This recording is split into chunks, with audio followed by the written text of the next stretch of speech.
A paz de Jesus, tudo bem com vocês? Meu nome é Lucas e hoje a gente vai estar no 36º dia da Bíblia no nosso dia a dia. A gente vai ler hoje Marcos capítulo 11, mas antes de qualquer coisa, vamos clamar ao Espírito Santo para que ele possa conduzir a nossa leitura, para que a gente possa ter um maior entendimento. Em nome do Pai, do Filho e do Espírito Santo. Amém. Vinde, Espírito Santo, enchei os corações dos vossos fiéis com a luz do Espírito Santo. Fazei que apreciemos retamente todas as coisas, segundo o mesmo Espírito, e gozemos sempre da sua consolação, por Cristo Senhor nosso. Amém. Jesus e os discípulos aproximaram-se de Jerusalém, estavam perto de Betfage e de Betânia, junto ao Monte das Oliveiras. Jesus enviou 2 dos discípulos e disse-lhes: Ide até o povo ali na frente, e logo na entrada encontrareis, amarrado, um jumentinho, no qual ninguém ainda montou. Desamarrai-o e trazei-o. E se alguém vos perguntar por que fazeis isso, respondei: O Senhor precisa dele, mas logo o mandará de volta. Eles foram e encontraram um jumentinho amarrado a um portão, fora, na rua, e o desamarraram. Alguns dos que estavam ali disseram: Que estáis fazendo? Desamarrando o jumentinho? Os discípulos responderam conforme Jesus tinha mandado, e eles permitiram. Trouxeram então o jumentinho até Jesus, puseram seus mantos em cima, e Jesus montou. Muitos estenderam seus mantos no caminho, enquanto outros espalharam ramos apanhados no campo. Os que iam à frente e os que vinham atrás clamavam: Hosana, bendito o que vem em nome do Senhor.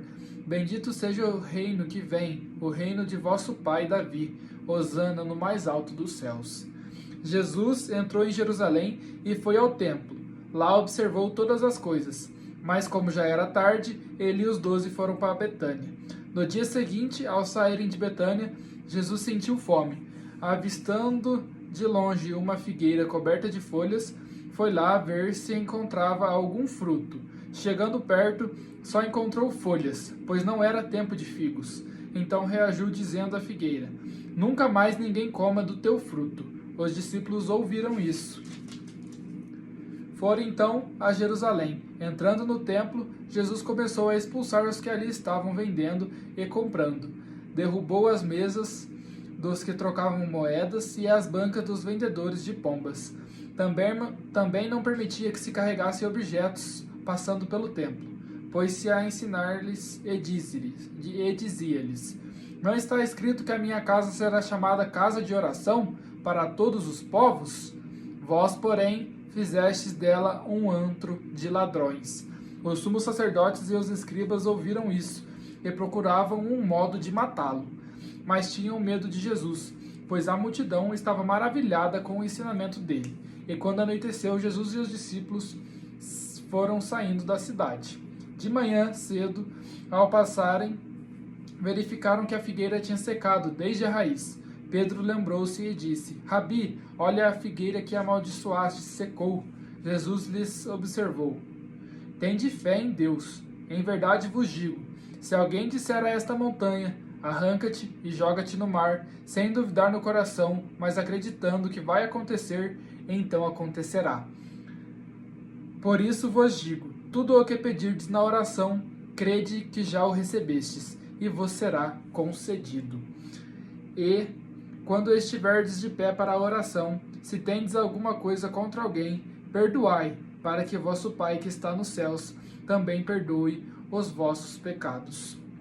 Jesus e os discípulos foram outra vez a Jerusalém, enquanto andava pelo templo. Os sumos sacerdotes e os escribas e os anciões se aproximaram de Jesus e lhe perguntaram: Com que autoridade fazei estas coisas? Quem te deu autoridade para fazer isso? Jesus disse: Vou fazer-vos uma só pergunta. Respondei-me, que eu vos direi com que autoridade faço isso. O batismo de João era do céu ou dos homens? Respondei-me. Eles discutiam entre si: se respondermos do céu, ele dirá: Por que não acreditais em João? Vamos então responder dos homens? Eles tinham medo do povo, já que todos diziam que João era realmente um profeta. Responderam então a Jesus: Não sabemos. E Jesus retrucou-lhes: Pois eu também não vos digo com que autoridade faço estas coisas. palavra da salvação. Glória a vós, Senhor. Dá um beijo na sua Bíblia em sinal de respeito à palavra de Deus. Agora eu vou ler as promessas e ordens que eu encontrei. Na leitura de hoje eu não consegui encontrar nenhum princípio eterno, mas caso você consiga encontrar, comente aí nos comentários para a gente ir se ajudando nas nossas leituras, nos nossos estudos, tá bom? Promessas. Por isso vos digo, tudo o que pedirdes na oração, crede que já o recebestes, e vos será concedido. Então, Jesus sempre nos pede para que tenhamos mais fé nele, que tenhamos fé no que ele diz, tenhamos fé naquilo que ele nos fala. Então, aqui ele fala para que quando a gente for pedir alguma coisa, por exemplo, por exemplo, se você está precisando de um emprego, eu estou precisando de um emprego, nossa, preciso disso. Então pede e haja como se você já tivesse recebido esse emprego, haja como você já tivesse. Claro que nós também devemos fazer a nossa parte, mas se você pediu para Deus, com certeza Ele vai estar preparando algo para você. Então você tem que acreditar nesse algo para que ele realmente se realize. Ordem. Tente fé em Deus. Muitas das vezes a nossa fé é o que mais nos atrapalha. Muitas das vezes nós não acreditamos naquilo que Deus tem prometido para nós. Mas nós temos que ter fé, porque Deus é um Deus de promessas e todas as promessas que Ele faz, Ele cumpre. E quando estiverdes de pé para a oração, se tendes alguma coisa contra alguém, perdoai, para que vosso Pai que estás nos céus também perdoe os vossos pecados. Pessoal, se você tem rancor contra alguém, perdoa, porque o perdão é a melhor coisa que você pode fazer. Porque se você ficar remoendo algo contra outra pessoa, outras pessoas, às vezes essa pessoa ela nem lembra que ela te fez algum mal. Às vezes a pessoa nem sabe que fez um mal para você, mas você ainda toma desse veneno. Você ainda não consegue perdoar a pessoa por esse algo que ela fez.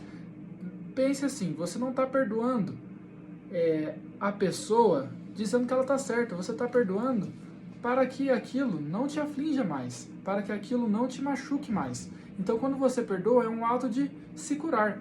Quando você perdoa, você faz com que o Pai que está no céu também perdoe os vossos pecados. Então, a gente tem que exercitar sempre esse ato de perdoar. Sempre que alguém te fizer alguma coisa que não te agrada, perdoa, porque isso vai ser benéfico para você. O perdão é mais benéfico para aquele que perdoa do que para a pessoa que foi perdoada. Porque quando você pede perdão, você já fez a tua parte. Se a pessoa perdoa ou não, aí é com ela, né? Aí é mais um bônus, né? Então, sempre perdoe as pessoas por mais ruim que ela tenha feito para você. Perdoe, pois quando você não perdoa é como se você estivesse tomando um veneno e isso nunca se acaba. Então, perdoe para que Deus possa curar a sua alma. Foram essas. Essas foram as promessas, ordens e princípio eterno. Então, muito obrigado por terem assistido. Faça um comentário sobre as promessas, sobre as ordens. Fale o que você achou dessa palavra. Para a gente realmente ir se ajudando nos nossos estudos, tá bom?